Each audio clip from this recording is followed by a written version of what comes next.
So you think this group quiz is just going to be straight from the review?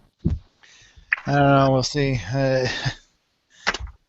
The group quizzes always seem to be a little longer than I anticipate them being. Yep. Yeah.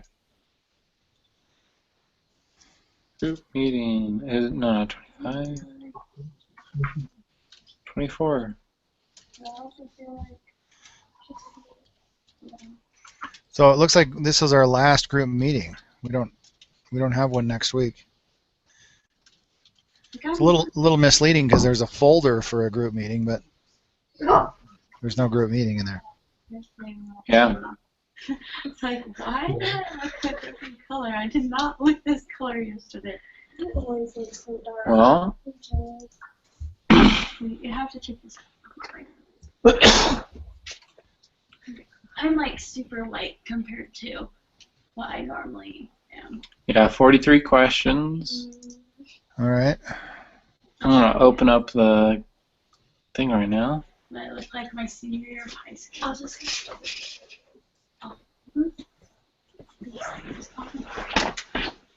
no need for them. Oh, Anna, I need a book I need to return a book. I guess I got a child development book. Is that it there? A child development book from. Oh, yeah. Or I never read it. I never even looked at it once. No, I remember you mentioned it. Okay, I'm gonna open up my quiz. I want to see what the present thing. We have Jared number 2. I just want to see all your pictures actually. I'm here. Can you hear me? Yeah. Oh, yay. Okay. I'm sure you're not. You think Zach's going to make it? I don't know. Has anybody heard from him? I haven't been able to get in contact with him yet. So. Okay. Well, hopefully he jumps on. Yeah. I was so dark. I was like, because I'm like this color underneath this.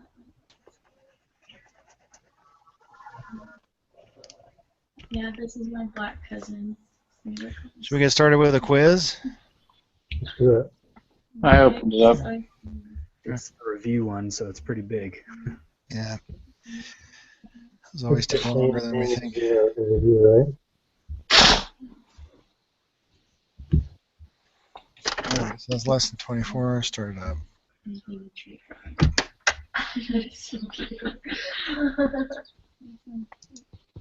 Was this song? This was a dance master. 43 questions. So I'll start with number 2. The following variables are quantitative. Let's see. The number of people in a randomly selected classroom on campus. Wow. That would be quantitative. The 3 most common brands of car found in the U.S. That's awesome. That sounds quantitative. And the telephone number is... Common brands of cars, that would be categorical. This is something That would be... Say that again. The brands of a car, that's a categorical. Okay. I think it's only the first one. Okay. I was just thinking if it's listing the 3 common... the 3 most... I don't know, wouldn't you say a telephone number is quantitative? No, 'cause I think it's just because that's like saying No, that's just like the car brand of a randomly selected car brand or car dealership. So you can't put a number to it, right? Yeah, but it's not asking for like the numerical value of the phone number. The phone number doesn't add up to anything. Right. I guess so. So the only one that makes sense is that it's like the number of people. You can count it, you can add to it, you can manipulate it. But you can't say like this phone number divided by something else. It's not like the number of phones in the community. Right. Right. Okay.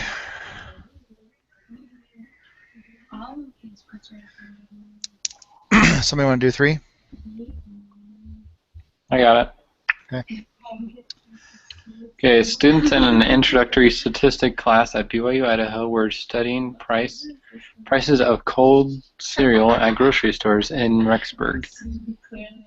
To get a sample of cold cereal prices, they went to Albertsons and rolled a dice to decide which box from the left of the top shelf they would start on. They then recorded every sixth cereal after the first, moving from left to right down the shelves, recording the same size price or the name, size, price of each cereal in their sample. In this study, the experiment is this study an experiment or an observational study, and why? It's observational. Yep. Because they're not changing anything; they're just Yeah. They have no control over which cereals were selected. yeah. Which cereals were selected? I think it's the price. Yeah, I think it's number 3 because they did have control over the cereals they selected, which is why they set up the method, but they don't have the control over the price. Austin has like the same look on like some of these questions. Yeah, because they did have control over the selected. I mean, it was random, but they controlled the random. Right. Okay. They're testing the prices. But the price was the thing that was like really going to be different. Okay. That was, You can't tell. For a Math 221 project, one group of students studied the ages of students on the BYU Idaho campus. They collected data from a random sample of 100 students. The sample mean was 21.2, and our sample standard deviation was 2.61. Is that Laura? Yeah, is given below. it was very bright.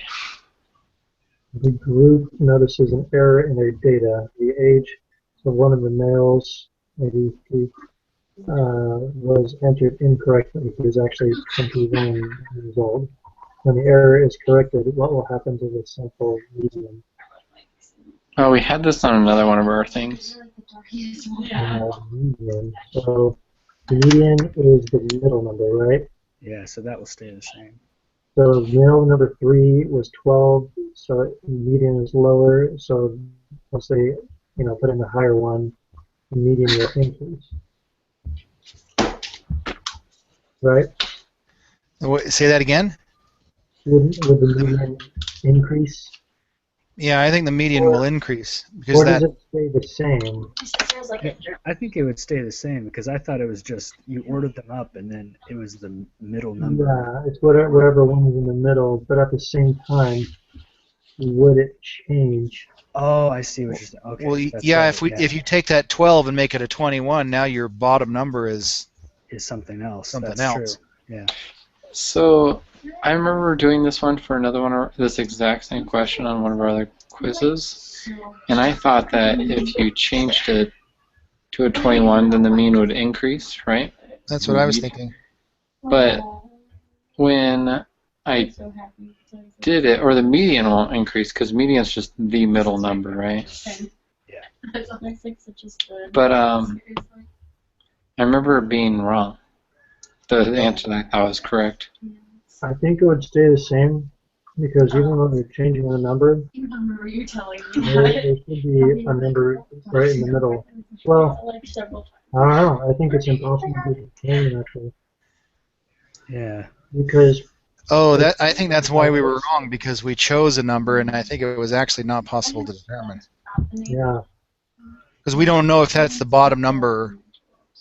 Yeah, the 'cause lowest. the median right now could be, I don't know, 18 for all we know, and then the median could change to 21 Yeah. after we change, or 20 after we change it, or it could be different.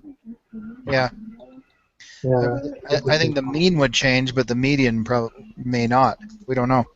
you guys think it's the 4th one? Yeah, I do now.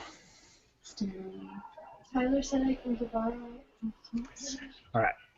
Number 5. The time to complete a standardized exam in the BYU Idaho testing center is approximately normal with a mean of 70 minutes and a standard deviation of 10 minutes.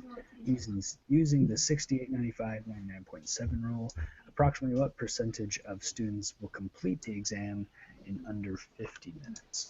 Exams are accurate to 1 decimal place. Let's see here. And under 50 minutes, so that's 2 standard deviations. Mm-hmm. So would that be 95%? 95. He's pretty nice. He's about. We're saying 95%. That's Wait, what but I think. Because 3 standard deviations or more. Or is it 2 standard deviations away? My dad. It'd be 2 standard deviations away, but wouldn't it be the percentage that Yeah. completes it is 5, not 95? Because the normal mean is 70 minutes, so we're Oh, looking you're for right. We're looking at the other. we're looking for the opposite of that. So under. What percentage will complete the exam in under 50 minutes?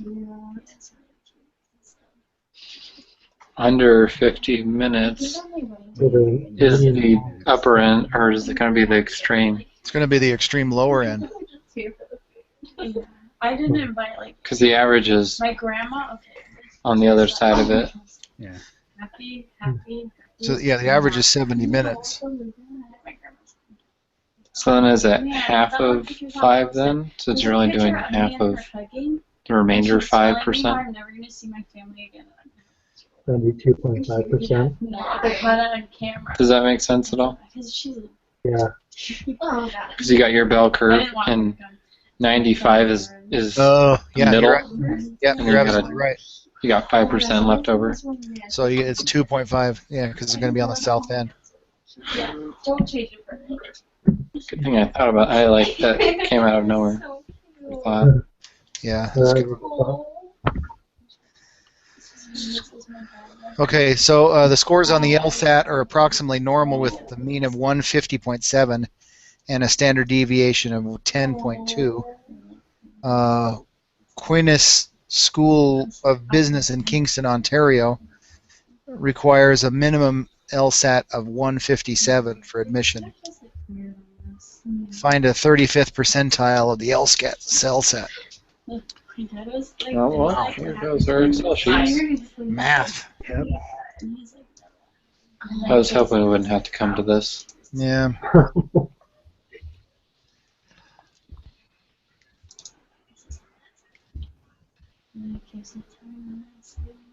And then trash.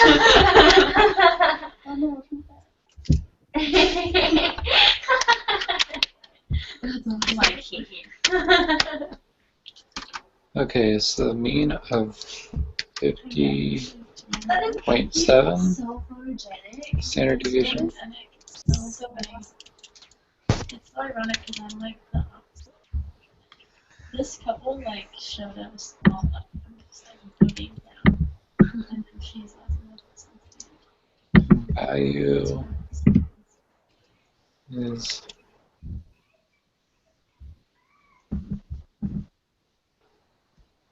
what does it mean by 35th percentile? I don't like this. Use the applet. oh, that is. I like your face. I like this pictures. It's like this is the focus, but then you look at I'm almost tempted to just open the applet. I love it so.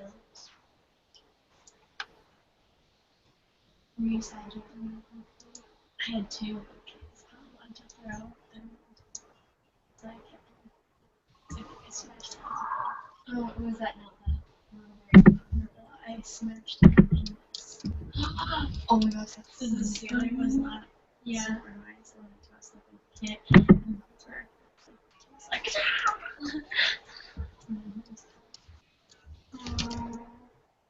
Did you wear a garter? I did. Okay, so 35th percentile would be Thank you. Oh, you have to use the applet to give you the Z-score, right? It's like at the reception. I think the area. And then from there you can determine the number. No, 35th percentile is everything below The second half or the first half.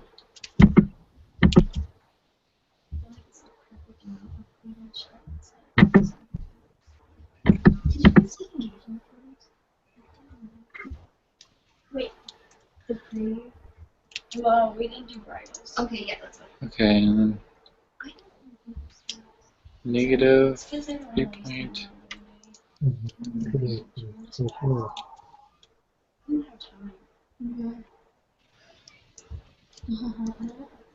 So 146 is what I got. 146.7. Yeah. But when you print it out, this is the Do you want everything below that, right? Okay, so the z-score would be negative 0.935. You can go pick it up. I can. I'm sorry.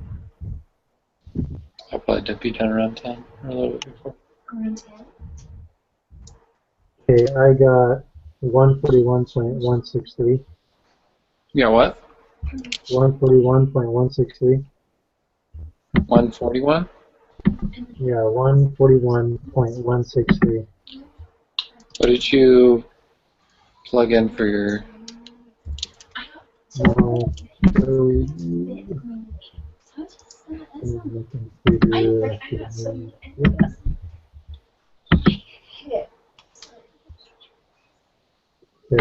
can you see the screen?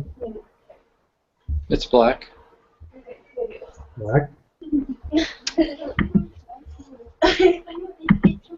Hold on now. Now it's... Yeah, you're good. Okay.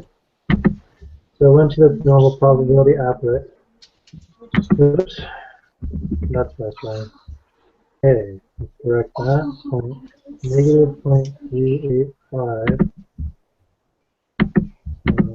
Negative 0.385. I got 146.773. Yeah, that's what I got. Okay. You're saying you're getting 141. I thought he said 141. No, I did, but that was because I did it wrong. I just caught it. Okay, that's why, yeah, just sounded a little bit off from what I got. And I did the same thing. Yeah, no, you're right. Your answer is right. 146.773. 146.773. Okay. Does anyone else see any other way to solve it? It looks like we got those three numbers. The only thing you can do is 3 or 4 numbers. Yeah, I mean, I'm just the minimum admission rate is, or score is not relevant. Yeah. But just remember to round it to 1 decimal. Yeah, a team of dermatologic researchers were studying skin cancer among 60 to 70-year-old American men. Those who were part of the research team. And I'm ready to party. So you guys had 146.8. Yes. Yeah. Sample of 70 men from this age group and calculate the mean number of skin cancer spots in the sample. Also suppose that it is known that the distribution of the number of cancer spots is right skewed, or for a sample size of 2, what would be the shape? Right skewed? A sample size of 2, there would be 2 points. It wouldn't be anything, I feel like. Oh, that's true. But at the same time, I guess it could still kind of be right skewed. But it would look more like just a negative linear thing. Why does it give the sample of N70 and then ask you to look at a sample size of N2? I think it's saying that if you have sample size of N70, it's approximately normal distributed, or, I mean, it's a large enough thing that it's valid. Yeah. For it to be right skewed, but then the sample size of 2 is not, is what I feel like. So you're... I think what it's trying to imply is that the parent is not exactly normally distributed. And if the parent is normally distributed, then any sample size is approximately normal. Yes. So this is saying that a sample is normal. Well, actually, But it's not saying that it's approximately normal. It's saying is that it's right skewed. yeah, I mean, that's what I meant. Oh, okay, okay. So, So- yeah. But it's So- valid is what it means. That if you have a large enough sample size, it's a valid distribution of being at rate skewed. Okay. All right. So are we saying that it's skewed right? Yeah. Well, I mean, that's only if it says it's normally distributed. The rule with the sample size is that it has to be greater than 30, otherwise it's not valid. Yeah. Right. It doesn't follow any kind of pattern or normal distribution. So when it says there's a sample size of 2, I feel like that doesn't obey the rule. Yeah. That's so. My opinion, I don't think we can. Or I guess I don't know. Well, 'Cause that last sentence is what throws me. It says, suppose that it is known that the distribution is right skewed. yeah, and the last one doesn't even make sense. Last answer, we cannot be sure until we examine the data. Yeah. It's like you got 2 points. It Right. doesn't make sense to Right, examine. so that seems like a throwaway answer. So the only other option is normal. I'm thinking it's skewed right then. Yeah, it's either skewed right or we can't be sure. Yeah. But it says until you examine the data, it's 2 points though. You know what? We don't even know what kind of points. With a sample size of 2, it could even be less skewed, I feel like. Because it's 2 people, it's really not a valid Yeah, maybe it is an option. distribution. Because with a large thing, it could look right, but if you took 2 people that were like on the other side of the spectrum, could not be. I feel like you couldn't determine it, so. If it's a random sample, then there's no telling. Yeah, By absolute luck, you can still get, you know. you could get it normal, or it could be right, or it could be left. With a sample size of 2 even. Yeah, maybe it's the last one. What do you guys think? I'm going with skewed right. Okay. I'm going to put the last one. Okay. But that's, yeah, we can always look at it afterwards. Sure. Okay. Tanker trucks are designed to carry huge quantities of gasoline from refineries to filling stations. The factory that manufactures the tanks of the trucks claims that to manufacture tanks with a capacity of 8,550 gallons of gasoline.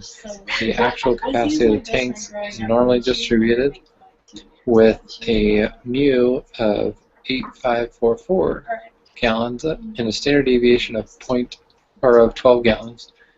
Use the information to answer questions 8 and 9. This is a pretty standard question. I'm pretty sure we've done this one before even.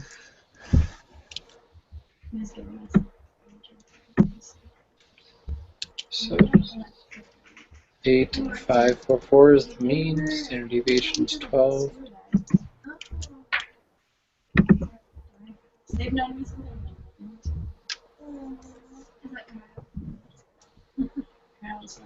Are we going to say the true mean is 8550 or is it 8544? That's what I was just trying to figure out. That's the claim is 8,550. So is that the true mean? The actual capacity of the tanks is normally distributed with a mean of 8,544. Is what it says.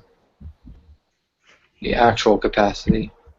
But the true mean was 8,544. Yeah.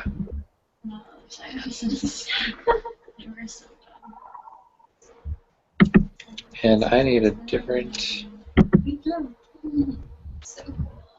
Oh, nope, right here.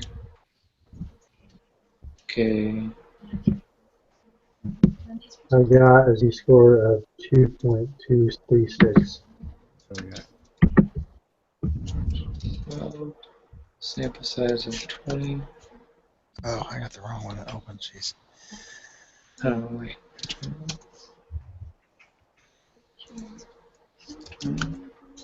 What did you guys say the z-score was? 2.236. Okay, I need to figure out where my... Wait a minute, what does this mean? Find the z-score corresponding to a sample mean capacity for 20 tanks of 8550. Just Is that saying That's- 8550 is the true mean? No, that's our sample. That's The the sample. Oh, like the orchard? Okay. So this is in the one sample distribution. And then this is out by Is that right? One sample t-test. That's what I'm doing. 20. Standard deviation 12. Mean is 8,544. Or null is 8,544. This is 8,550. Oh my gosh. Okay, so you guys got a z-score of 2.236. sorry, I couldn't hear you there. For some, Yeah, sorry. Z-score of 2.236. She caught in the water. Yeah. Okay. 2. So the next one is the same thing, but we're asking about 50 samples. What's the probability that the mean capacity for these 50 tanks will be greater than 8540? Alright. Okay. Interesting, I get a negative z-score. I got 3.536. Sorry, what? You got 3? 3.356. What are you using for your sample and true? Or 50 for my sample size. Yeah, but your sample should be 8540, right? Because you're wanting to know the probability Oh, that yeah, it'll be just greater than 8540. 8540.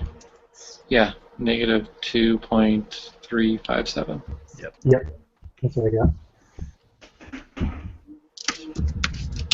wait, say that one more time. 2 point. Negative 2.357. Yeah. Okay. 0.9908. What? I got a probability of 0.9908. Oh, it's actually asking probability. Is he gonna come? No. He's just registering. So that'd be 0.991. Yeah. Is that what everyone got? Yeah. Okay.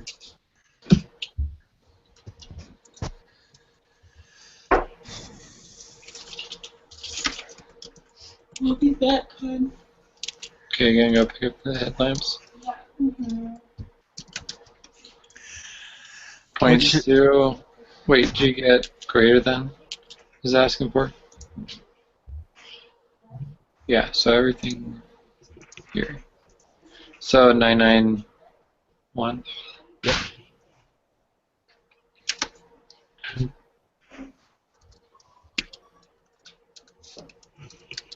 Okay. I'll do 10. Which one of the following best describes the notion of the significance level of a hypothesis test? Probability of type 1 error, probability of type 2 error. Type 1 error. I think so. Yeah, I think we've had that one before. It's just worded a little bit differently. Yeah.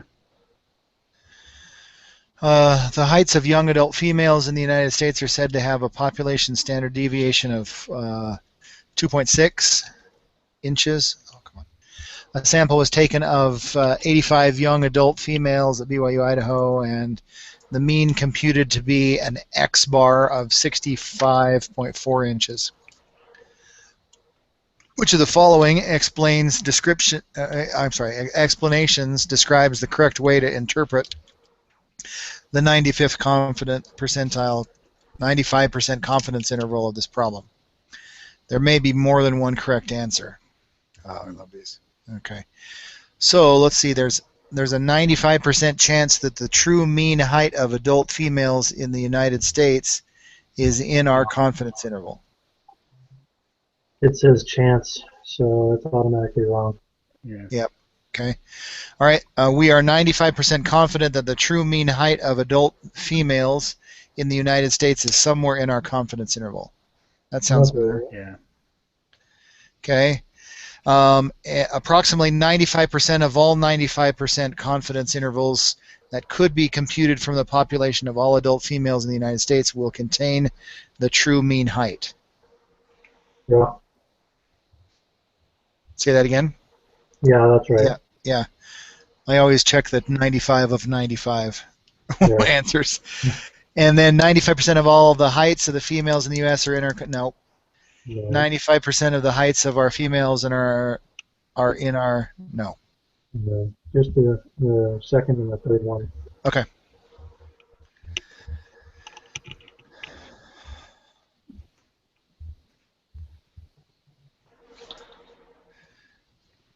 Marine biologists have been studying the effects of acidification of the oceans on weights of male beluga whales in the Arctic Ocean. One of the studies involves a random sample of 16 beluga whales. Researchers want to create a 95% confidence interval to estimate the true mean weight of male beluga whales. Their data follow a normal distribution. The population standard deviation weights of male beluga whales is 125 kilograms, and the researchers feel comfortable using this standard deviation for their confidence interval. Are the requirements for the use of the confidence interval met? I want to say the first one, right? Because the distribution of sample means is normal, because the data are normal. Yeah. Oh, that sounds right. Yeah, I agree.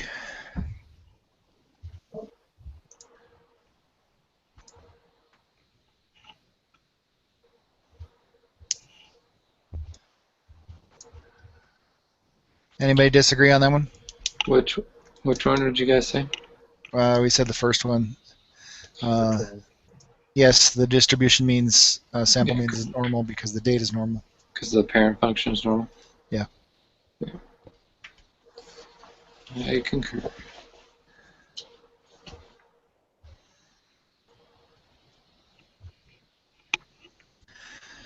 All right, I'll do 13. An investor with a stock portfolio worth several $100,000 sued his broker in a brokerage firm because he felt the lack of diversification in his portfolio led to poor performance for many years in a row. In an effort to avoid close public scrutiny, the firm agreed to settle the conflict by an arbitration panel. The arbitration panel compared a sample of 39 months of the investor returns with the average of Standard & Poor's 500 stock index for the same period in order to determine whether there was a substantial decrease. The S&P has a known population mean return of 0.95. Suppose that you were a member of this arbitration panel. Conduct a hypothesis test to determine if the investor's portfolio performed significantly worse than the performance of the S&P 500. Use a level of significance of 0.05.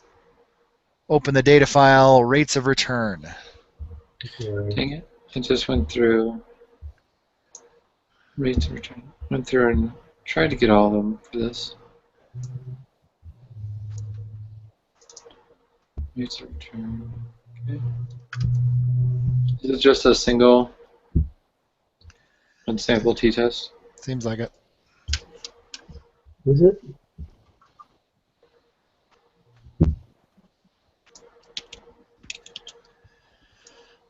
I don't know. I haven't opened it up. Yeah, I'm still loading. I got it. 50 megs of internet is off. There we go. Just need to delete this stuff now. Rates of return.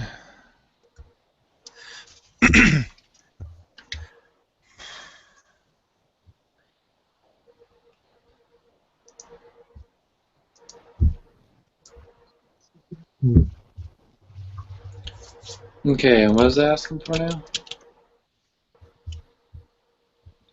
What is the p-value? Sorry. Yeah, p-value for this test. Come on. Open up finally. No, I just need to remember. Or let's see.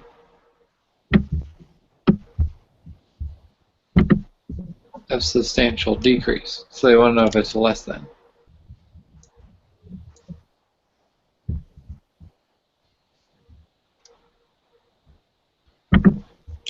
Is that what you guys understand it to be?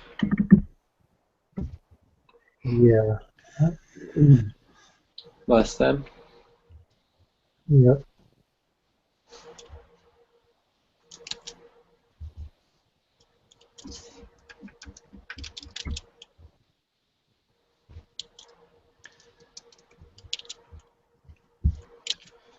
So I got a p-value of 0.128.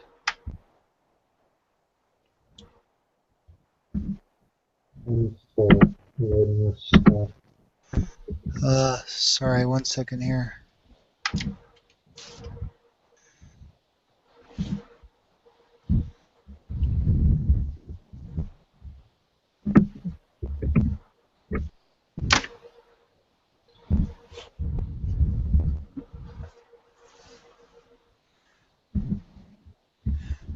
How many months? 39 months. I believe it'll fill it in Yeah. automatically.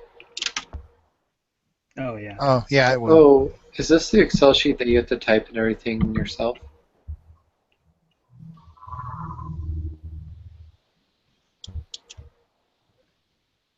Is that this one?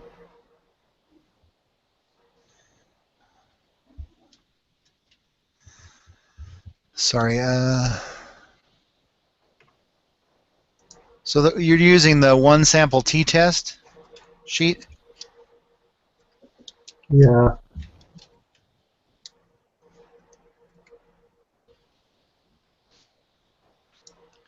What's the null? Is it 0? No, the null would be 0.95.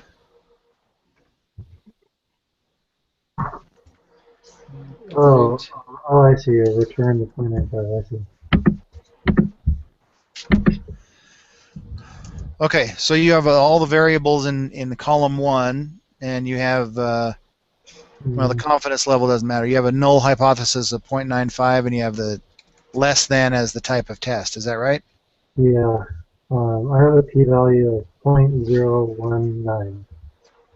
Yeah, I have the same one. And that's what I got. Sorry, my computer is running very slow for some reason. Yeah, mine too. All right. Wow, we're all the way up to question 13. Yeah. Woohoo. 30 to go. Sweet. Okay. So moving to 14. Yeah. A financial economist is studying married couples in which both spouses work. He wants to compare the mean income earned by husbands with the mean income earned by their wives. Should he use independent sampling or dependent sampling, and why? They're dependent. Well, I don't know. I would say, I'd say independent. I don't think the income of the husband has any bearing on the wife's income. Yeah. The sampling itself is independent, but it would be a paired sampling anyways, right? Yeah. Yes, it would be a paired, but it would be independent. They're set for different jobs. Doesn't depend on life income. Number one. Number one, we all agree? Yeah. Yep. Yep. Okay. I got this one downloaded. Okay. So it's asking for, so this is a 2-sample t-test. Pressures Direct of flight. supply and demand act directly on a bunch of hours. This is one test. As the seats available on the plane begin to fill, airlines raise the price. If seats on a flight do not sell well, an airline may discount the discounted tickets or even cancel the flight. So this is a paired test. So they're going to be comparing before and after.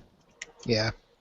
So, we- the BYU student will want to determine if there is a difference in the price of tickets. This is 90 days before a flight, within 14 days before the same flight. For her study, she compared the prices of one-way flights from London to Europe using Travelocity.com. She recorded the lowest published fares for 90 nonstop midweek flights. Okay, oh my gosh. Guess these are given in the file. Direct flight costs file. Hmm.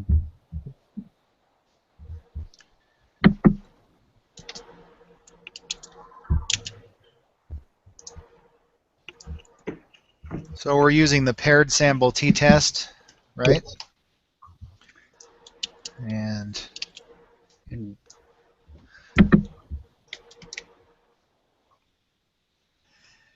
what is the p-value? I have a p-value of 0.096. Oh wait, maybe I have this. Or, A p-value? yeah, but I don't know that I have the type of test in there. I believe this is the kind that's always 0.000.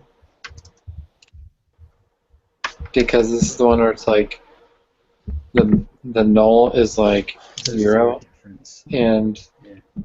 the alternative is like not 0, and so anything that's like anything that's not exact is really far off. Okay. They watched another p-value. Okay. I have a p-value of 0.096. Yeah, that's what I have. Me too. Oh wait, I have my thing on.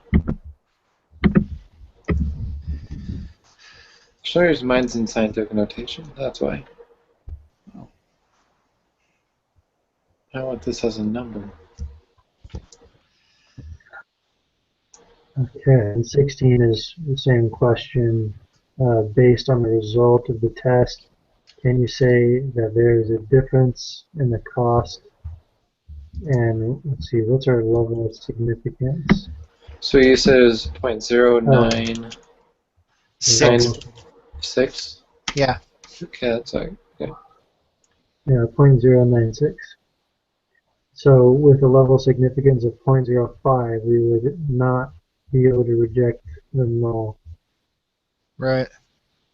But is there a difference? So I'd say no, because the p-value is greater than the level of significance. Yeah. Number 3. The p-value is great. Oh yeah, it's great. So that's the third answer, right? Okay. Okay. All right, I'll do 17. A real estate company wants to evaluate 2 of their home appraisers for consistency in preparation for the annual state certification. It's important that different appraisers be able to give similar estimates for homes and other properties. The company selects a random sample of 10 homes in different neighborhoods across the city and independently asks each appraiser for an estimate of the home value. After they receive the estimates for each home, the company subtracts the value given from the first appraiser from the value given by the second appraiser. They create a QQ plot for the difference and see that the points roughly form a straight line. Are the requirements for using the desired confidence interval satisfied?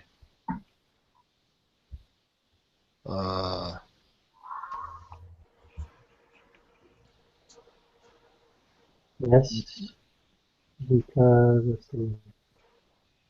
So the distribution is normal because the sample size is large. No.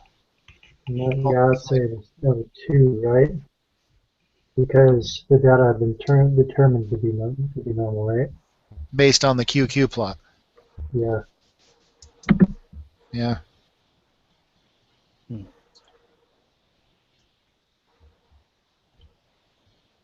Is a QQ plot one way to determine if the data is normal? Yeah. Yeah, Yeah. because it determines if things are distributed normally. Yeah.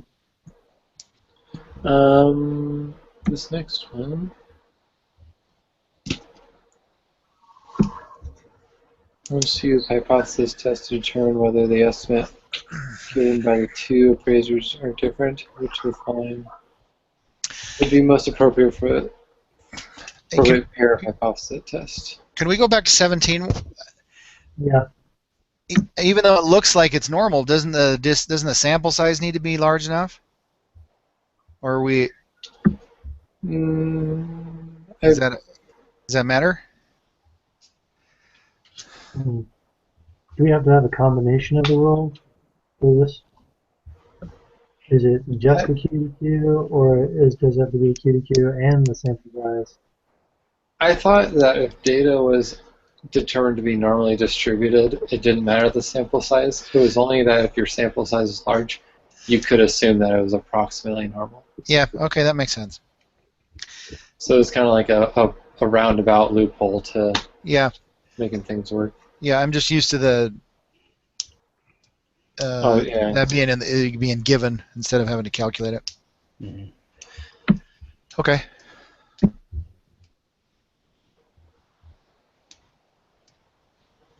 So HO is equal to mean 1 minus. First one. That's what I'm thinking. Yep. Would be great 95% confidence interval for a mean, and yeah, those numbers you've been told to report this by saying we are 95% confident that between those numbers. Exactly what does this mean? 95% of 95%.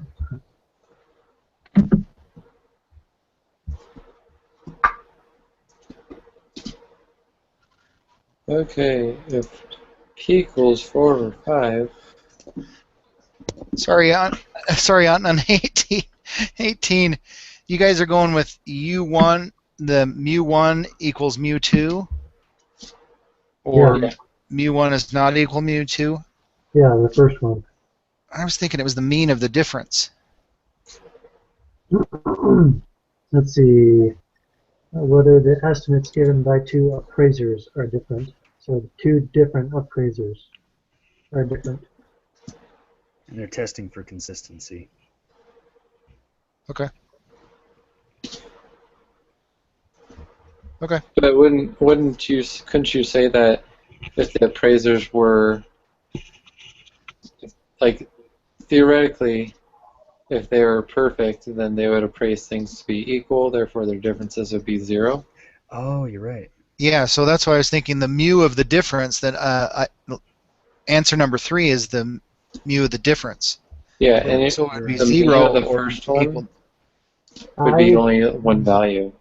I would think that would work more for that one test, like the guy was wondering if his company did worse than the S&P 500. So he wants to know if it's different or if it's less. So he would use that. Whereas these are two different appraisers, right? We're not looking at the difference of the same appraiser. No, but they are looking for the... They're looking for the differences in how they're appraising. Yeah, so they're saying that if the appraisers were appraising things 100% accurately, then they would both say this house is worth 50,000. This appraiser one would say this house is worth 50,000. The other person would say this house is worth 50,000. So the difference would be 0. It's not talking about two different companies doing appraisals. It's talking about the same company doing different appraisals. It's saying the same one company hired 2 appraisers. Yeah, and it says the company subtracts the value given from the first appraiser from the value given by the second appraiser, and then they use the QQ plot of the differences of that value. Yeah. So there's Right. 2 appraisers, 2 different people. Hmm. Same Okay. one company. That makes sense. So I'm thinking it's the difference, because I think that's. Let me look at.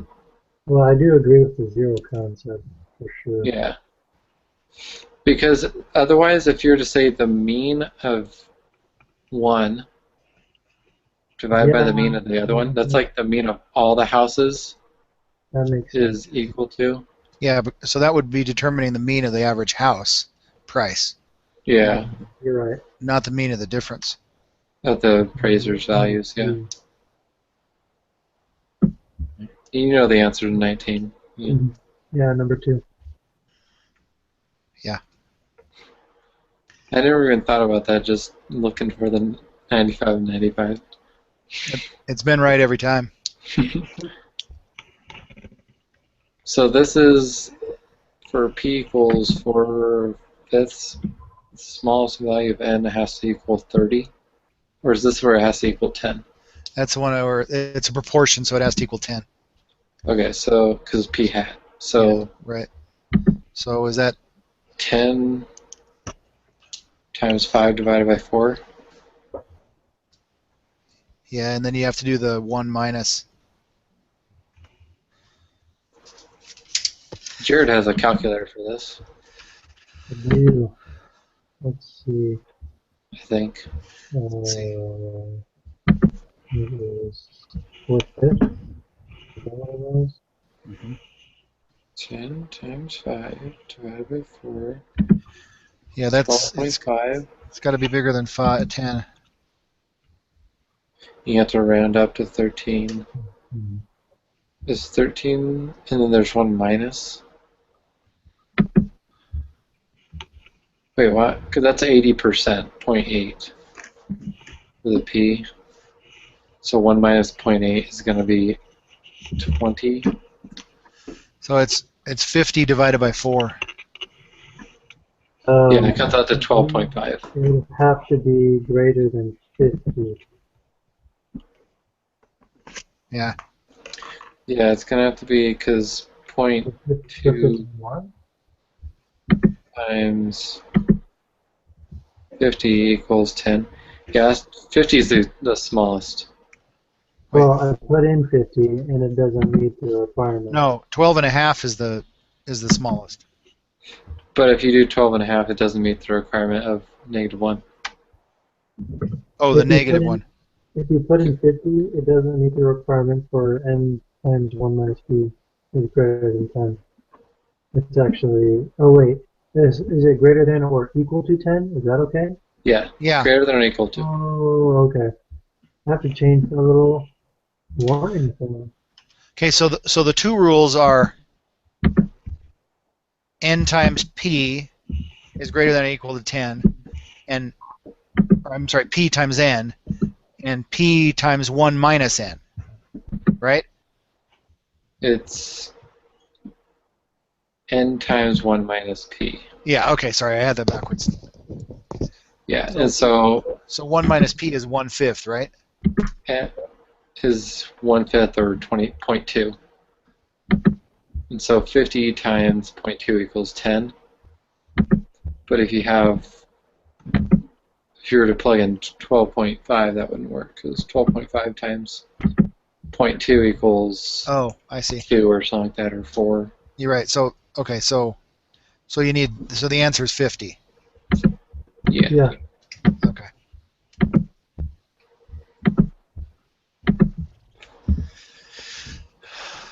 Okay. Halfway through almost. Yeah, look at that. Your little brother has a career batting average of 233.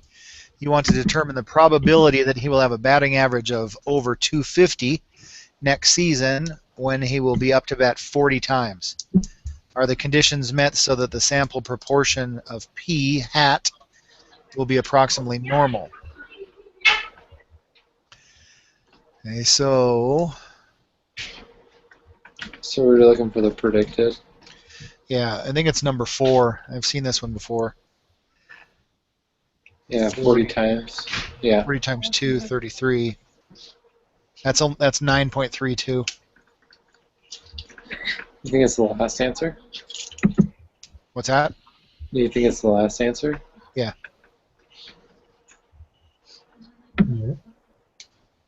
Or you wouldn't use 0.25? No, because that's the predicted batting average. But isn't that we're looking for that probability though? It would still be less than 10 anyways. 40 times 0.25 is 10. Is 10. Yeah. Yeah.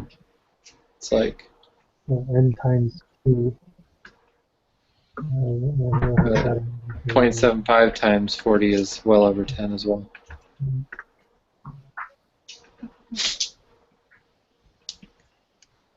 So, but you're using his actual, even though you're trying to look for the probability of the 2.5? Yeah.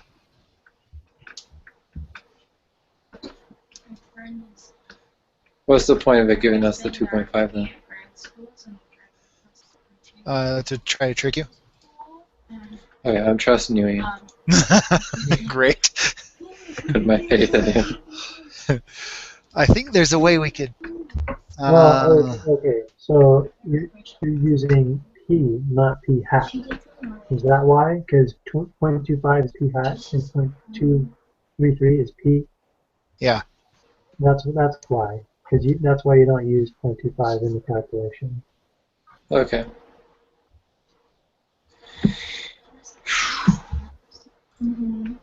Okay, a geneticist takes a simple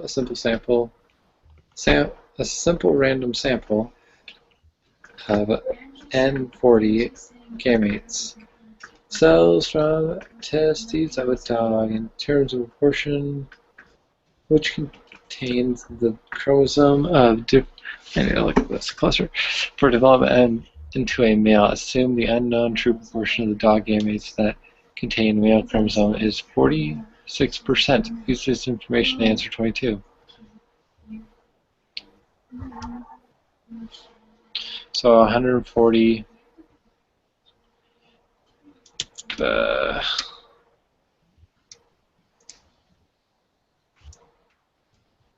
She's kind of strange. Human chromosome.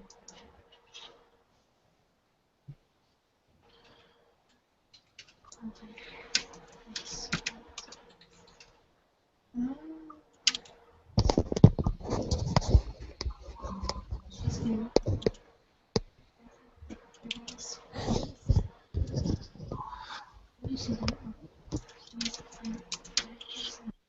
Would it be the last one? Oh, wait, no. Yeah, so that'd be the third one.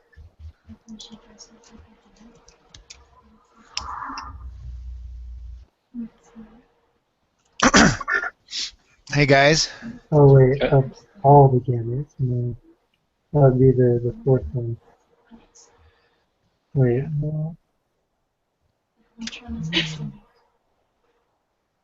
Sorry to go back to 21, but I think I might be backwards on that.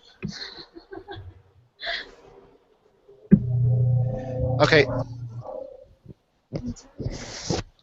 Can we look at if you open the one sample z-test for proportion,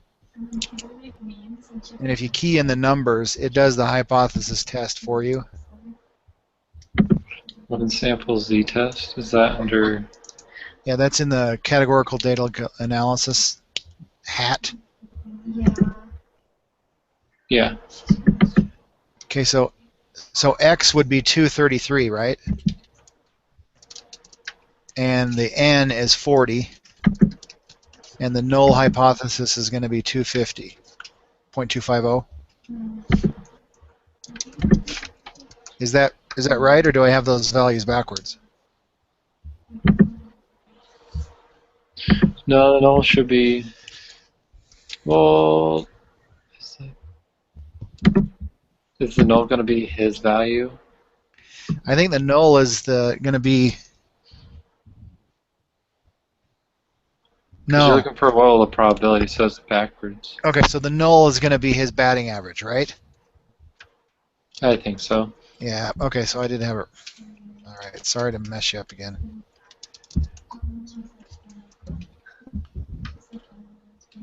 So the null is going to be 0.233, and the x is going to be 0.25. Yeah. So they're not satisfied. All right. Yeah. Okay. All right. Well, sorry, that was a waste of time. Sorry about that. Oh, no, that's done. Good. Okay, I'm thinking it's the last one in 22. At the same time, maybe it's number 2. That's it. Okay, so 144 samples gamete cells from the testes of the dog to determine the proportion which contain the chromosome. Yeah, yes. So they contain it, but that's not necessarily saying that it will produce female puppies, because it could produce male puppies. So, yeah, 51.2% of the gametes in the sample have the male chromosome. Right? I always like the word chance. No, I hate that word. Yeah. There's a 51.2 chance that a randomly selected gamete cell will have a male chromosome. Yeah, well, that's p-hat isn't talking about chance, it's talking about proportion. So the p-hat, that's referring to the proportion of the sample that was actually taken. So it's directly saying 51.2% of the gametes from the 140 actually have the chromosome for development into a male. Okay. Yeah. This falls under the one sample Z test proportion. Yeah. Okay. I mean, the question is all about the wording of the answer. Yeah, well, we can rule out number 1 because there's no way it's a chance because it is a probability. Right. I mean, not a probability, but a proportion. We can rule out number 2 because we're not looking at the result of the chromosome, we're looking at the actual content of the chromosome. Mm-hmm. So number 2 is saying you will get female puppies, but it's not talking about the actual content of the chromosome.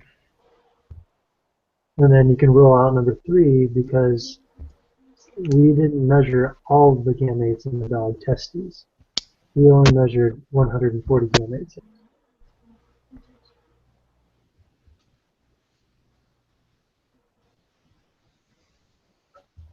Yeah.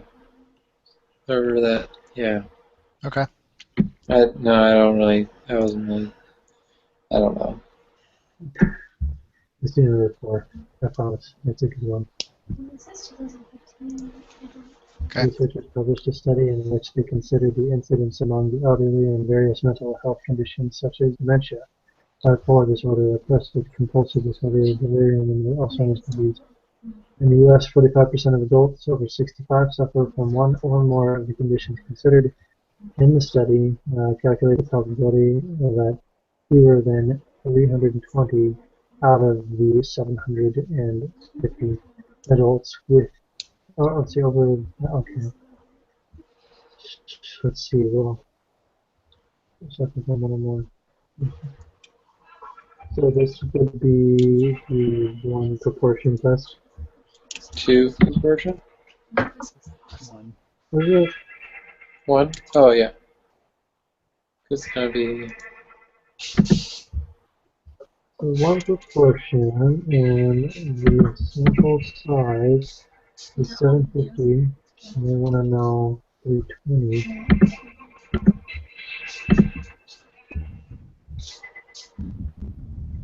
And the null is going to be let's see, 45%. Hmm.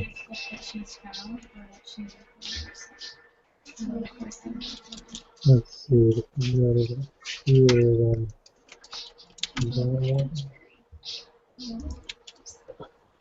Well, let's see. Oh. Do you have to put an X then?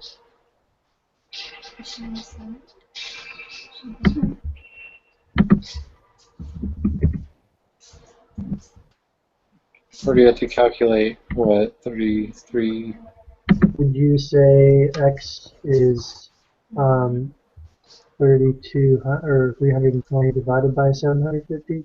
Yeah, so X is 320 and N is 750. Or is X 320 divided by 750? No, it's So you 300. can get a proportion. No, yeah, it calculates the proportion. So X is 320.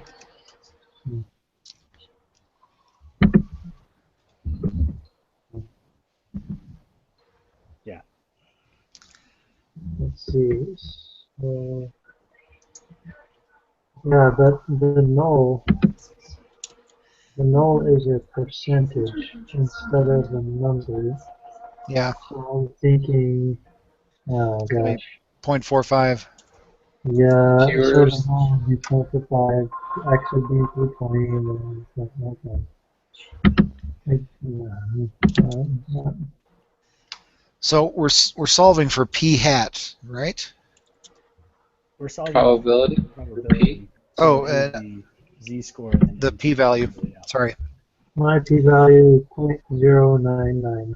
that's mine too. That's same here. So you round up to 1. Oh, no, It doesn't. no. At 3 decimal places, it's 0.099. Oh, that's why. At 4 decimal places on mine, it's 0.0995. But if you extend it back one more, it's Oh, and then it drops down to 9949. 4. Yeah. Does that make sense? Suppose we're testing H naught equals P, for null hypothesis equals P equals 0.62 against the alternative, which is P does not equal 0.62. You have calculated a test statistic to be Z equals 1.334. The area is to the right of the Z is 0.091. So you just say 0.091.2, right? That's P.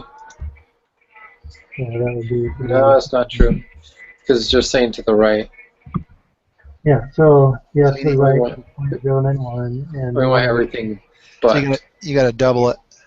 yeah, and you get number 3, right? 0.182. Yeah. Yeah. Okay.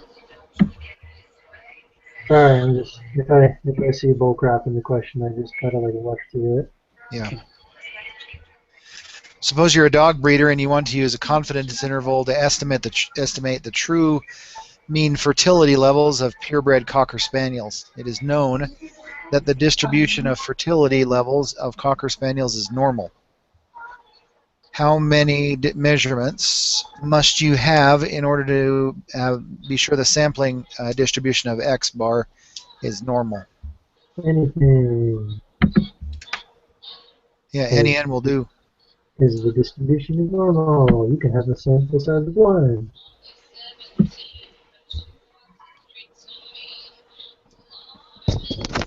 All right. A study is planned to compare the proportion of men who dislike anchovies with the proportion of women who dislike anchovies. The study seeks to determine if the proportions of men and women who dislike anchovies are different. A sample of 41 men was taken, and the p-hat estimate for the true proportion of men who dislike anchovies was determined to be 0.67. A sample of 56 women was also taken, and the p-hat estimate for the true proportion of women who dislike anchovies was determined to be 0.84. Are the requirements satisfied to perform this hypothesis test? Why? So sad.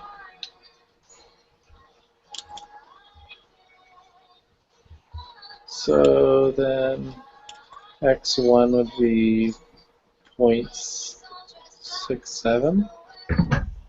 So is this saying that 67% of the 41 men didn't like anchovies? Yeah. Okay. Maybe.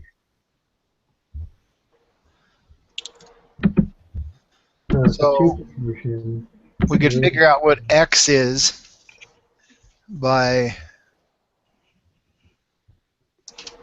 let's see, So we have 40 men. 41 men 41 times 56 0.61. women.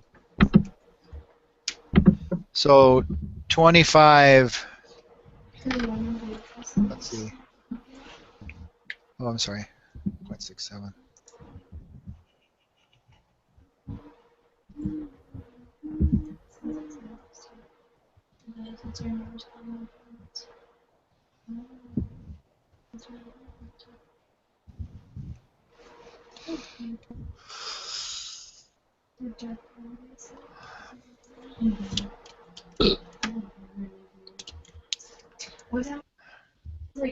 It's way too late right now.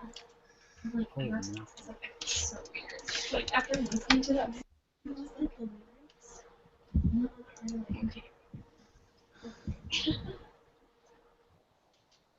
Because I like trying not to.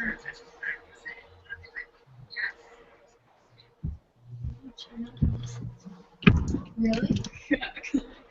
So we need to figure out what 67% of 41 is. Yeah, it's 27.47. So did you round it 28. up or down? Oh, I see. Which one? I guess we could round that. Okay, let's listen to that one. Yeah, this one. I'm just gonna say yes. Yes, because both sample sizes. If you divide 28 into 41, you get 0.6829. I'm thinking it's the second one because both of them are. I mean, their requirements are based off of multiplying.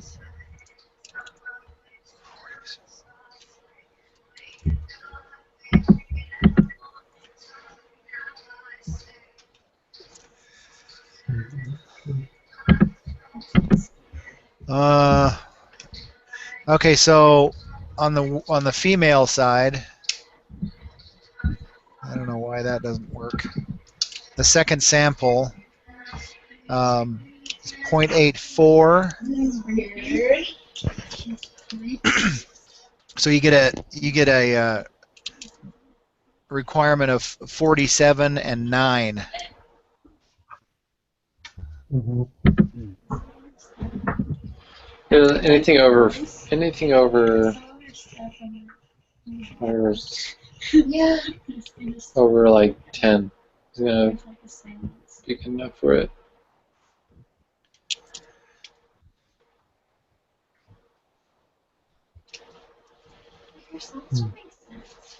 Oh, well, we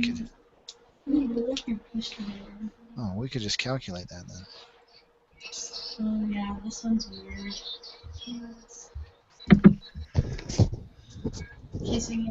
Okay, so the 84 is Really? 1 minus 0.84 equals 16.16. And Oh my gosh, I didn't get that. That's all. 0.16 times 56 women is 8.96. This one's so good. So that's less than 10.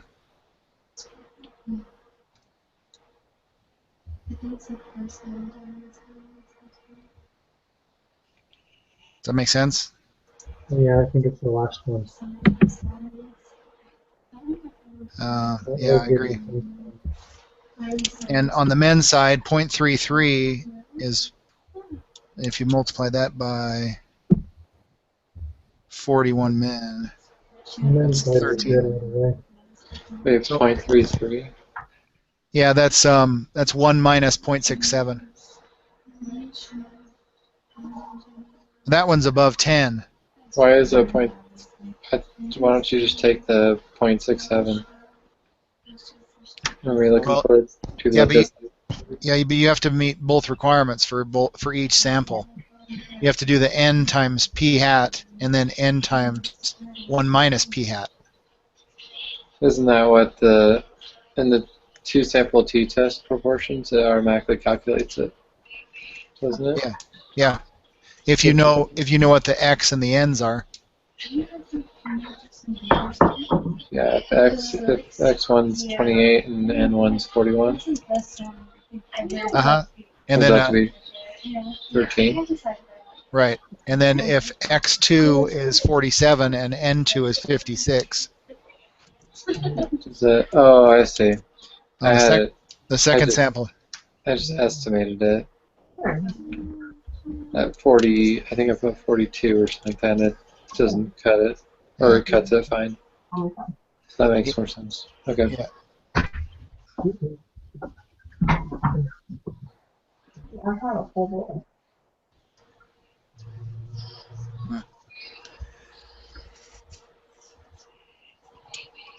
Okay. So Okay. are we going to number 4? Yeah. Yeah. Okay. The study was conducted to measure the effectiveness of a diet program that claims to help manage weight. Subjects were randomly selected to participate. Before beginning the program, each participant was given a score based on his or her fitness level. After 6 months of following the diet, each participant received another score. I see. I have the name too. So they want to know if there's a difference in the two scores. Yep. So we saying it's a U1 minus U2? Or is it G does not equal 0? Number 2. Yeah, mu d does not equal 0. Weight Watchers wanted to predict how much weight a child or a client would lose if they followed a prescribed exercise program in addition to their diet program. Volunteers were randomly divided into 2 groups. One group dieted but didn't exercise. The other group dieted and followed an exercise program. For the exercise group, they used linear regression with percent compliance with the exercise program as the explanatory variable and pounds lost in 3 months as the response variable. One of the clients was told that his residual was 5.5 pounds. What does this mean?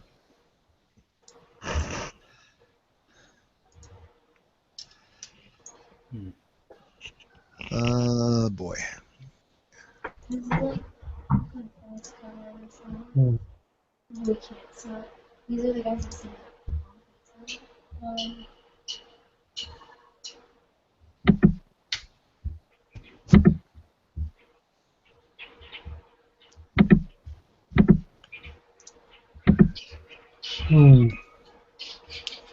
Would that be number 4? Well, a residual is the difference between the observed value y and the value predicted by the regression y. Okay. So that would mean that his observed value would have been greater than the predicted value. So would that be his actual weight loss was 5.5 pounds higher than is predicted? So yeah, actual is higher. Let's see. And then it's predicted, yes. So number 2. Okay.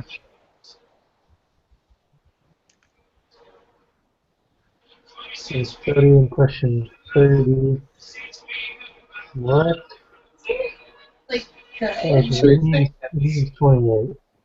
So for the study in question 28, right? the one of the regression line was 5 pounds. So that's the slope. It's impressive. We're saying it's number 2, right? For number 28 is 2. This is my Yeah. Yeah. This is And now it's saying the slope of the regression line is 5 pounds to interpret this statistic. So on average, the exercise student lost 5 pounds So weird. more than non-exercisers. The song's Yeah. weird. It's really.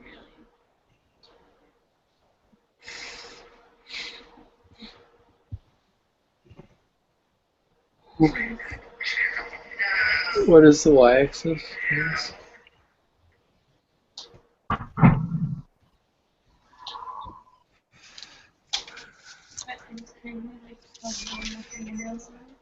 Percent compliance with exercise. For every 1% compliance, they're going to go up by 5 pounds. Yeah, that's the way the slope would work. That's how I'm going to put it. Which one? As compliance goes up by 1%, on average, 5 pounds are lost in 3 months. Yeah. Right. I'm creating a scatter plot as a residuals plot and a QEQ plot. Which of the 5 assumptions about linear regression are being checked? It's not 1 and 2, or not 1. Yeah, not 1, but I think 2, 3, and 4, I'm guessing. Actually, I have that in my app right there, my calculator right here. So the ones that are being assumed are that x's are known constants and that observations are independent. So, it's not 1, but yes on 2. Not 3. Yes on 4. And yes on 5. That's that how right? I'm putting. So Okay, so 2, 4, and 5. 2, 4, and 5. Got it. Pressures of supply and demand act directly on the prices of airline tickets. Didn't we just do this one? As the seats available on the plane began to fill, airlines raised the price. If the seats on a flight do not sell well, an airline may discount the tickets. Ali Heinrich, a BYU Idaho student, wanted to predict the price of tickets 14 days before a flight based on the price of tickets listed 90 days before the same flight. For a study, she compared the prices of one-way tickets to... What are we looking for? Using Travelocity, she recorded the lowest published fares, blah, blah, blah. Notice for some... Okay, so compute the sample correlation coefficient of the price of tickets 14 days before compared with the price. How's it talking about? Correlation coefficient. Is this... Do we plug in this into the linear regression thing then? Yeah. I think so. Which one's going to be the dependent and which one's going to be independent? Yeah, that's what I was just thinking. Well, they're trying to predict the 14 days before cost based off the 90-day cost. So the 90-day cost will be the x, and the 14-day will be the y. So we'll have to switch it. Say again, Jared? And So, so The 14-day, we're using the 14-day to predict the 90-day? we're using the 90-day to predict the 14-day. Okay, so the 90-day is in the X. Yes.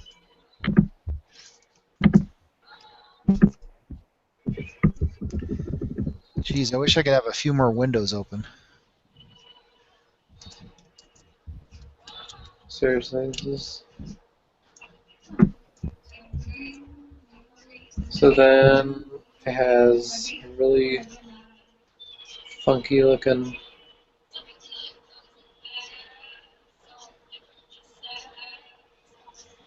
So the correlation coefficient, is that the covariance? I can't remember what that is. But the R Correlation's gonna be an R value, Okay, the R value which I won't have. matter if you have which one first or.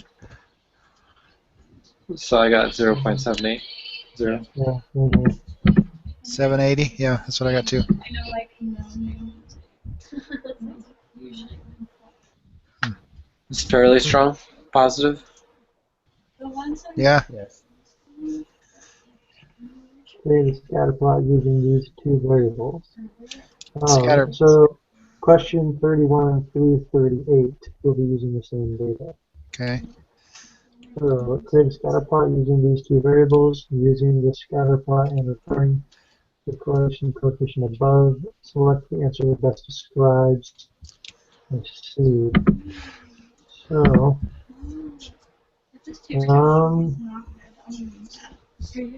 Oh, I if got it you, right here. if you guys can see my screen, it looks kind of funny. I got 0.627 for P1. my mom's face. For the slope. Is that Iggy? And then BO is 11.64. Yeah, I heard this. Oh, well, that's different there. We're just looking at the shape. The what? What? We're looking at number 32, right? 32. I thought we were on to 33. No, we're still on 32. Okay. 32 is It's fairly strong positive association. yeah, it's linear with a fairly strong positive. Oh, I see. Oh, you guys already decided that. Yeah. Next one's going to be 0.626 or 627 for B1. CO is 115.640. Oh, those are Any objections? different. Yeah, I have B1 as 115.640. I got that. Same here. That's your B1. That's B1. No. That should be, No, that's BO. Yes. Yeah. BO is 115.640. Yep. And B1 is 0.627. Yeah, that's what I got. Predict the ticket price.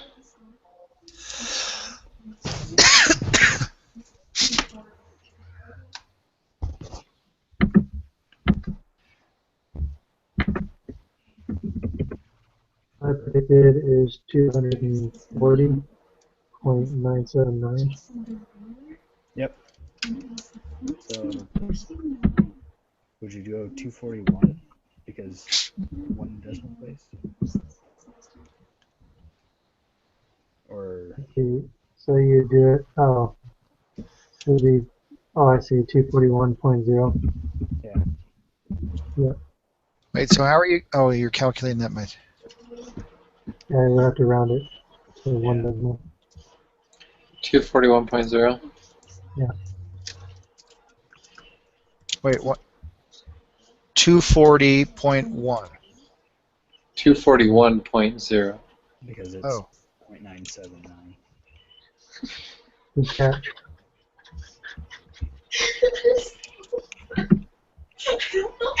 Why is it so funny? Okay, so- 0.518 at the lower end, and then at the upper end I've got 0.735.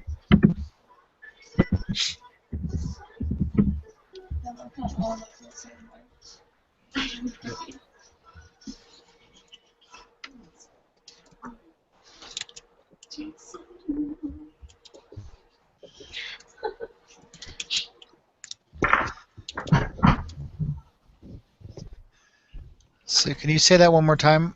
The lower bound, the upper bound? My lower is 0.518 and my upper is 0.735.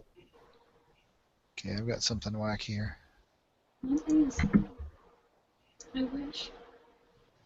And if Taylor Swift sings it better. Let's see. Are you getting 100 or 217 and 264? Yeah. I think that might be the wrong one. What was the question? The slope. Yeah. So you're looking at the wrong confidence intervals on your thing.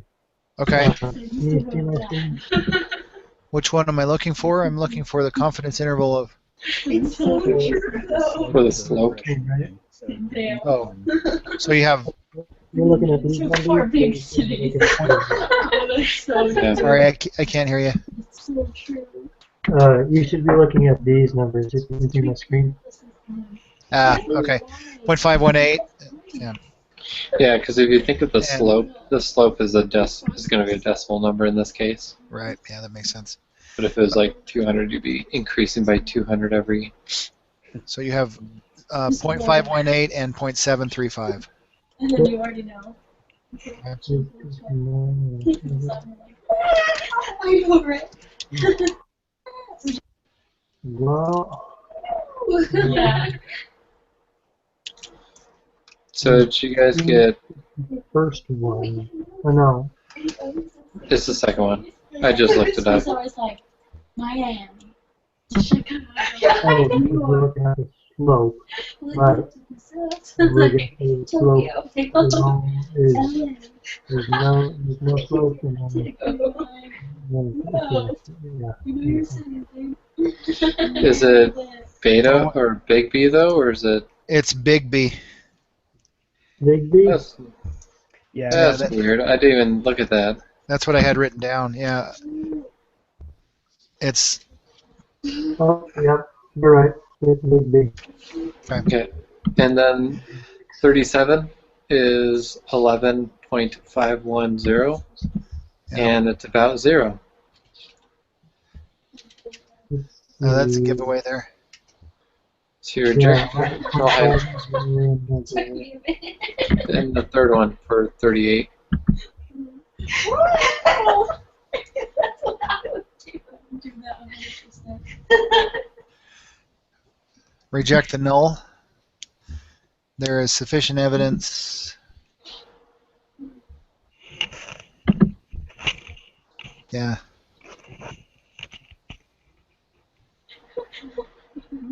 So number 3.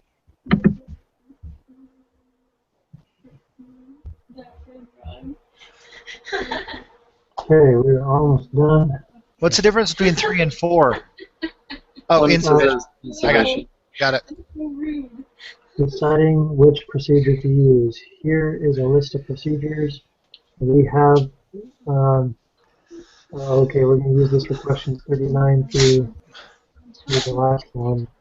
Identify the one procedure that is most appropriate to the given situation.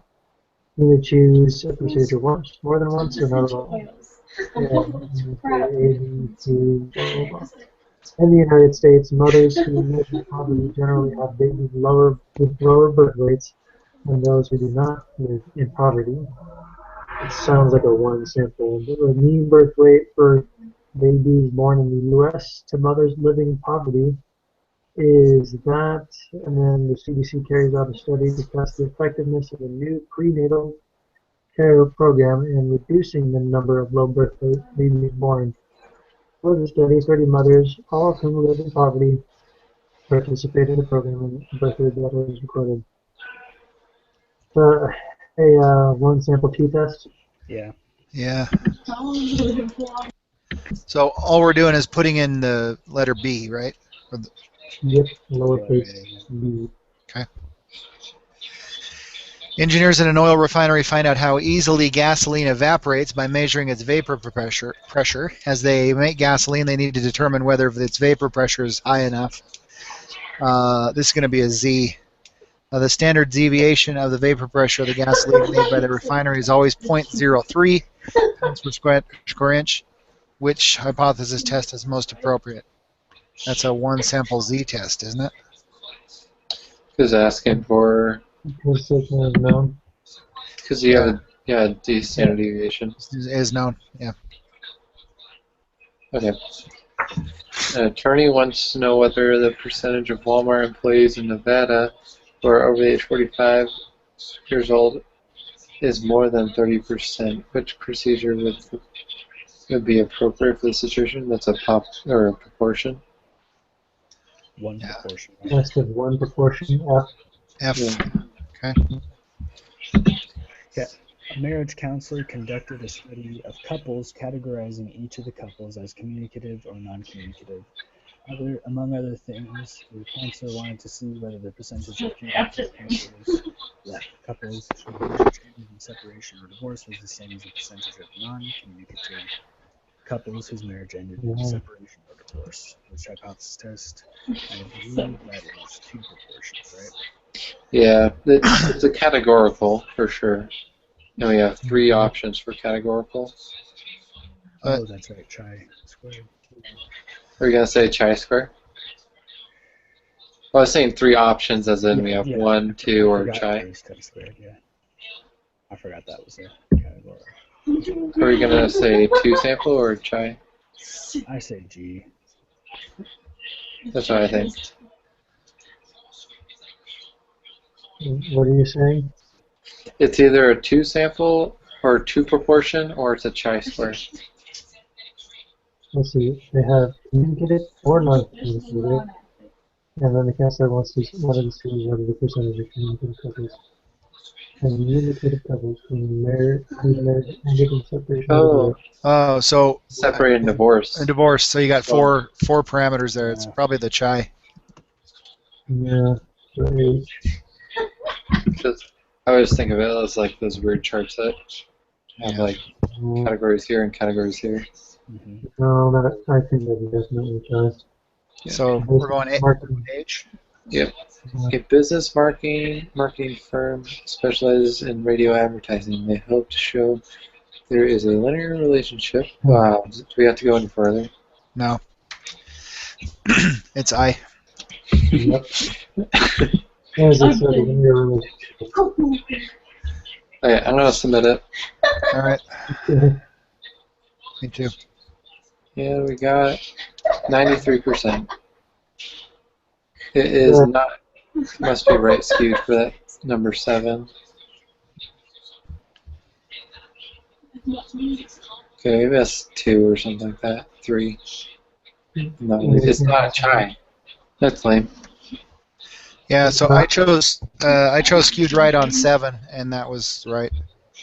Ah, dang it. Okay. It wasn't tricking us.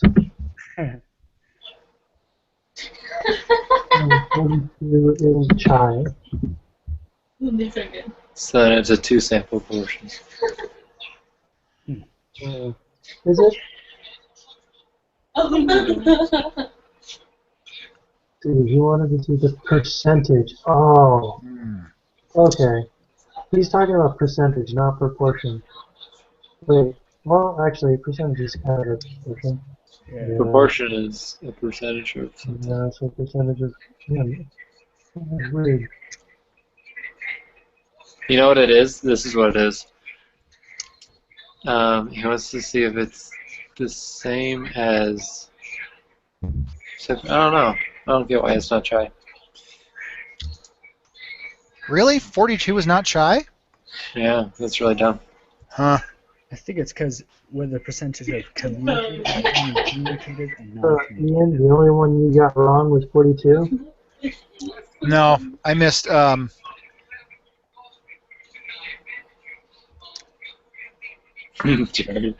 14 was wrong. I missed 14. Yeah. You're so funny. Okay. So is that must have been? I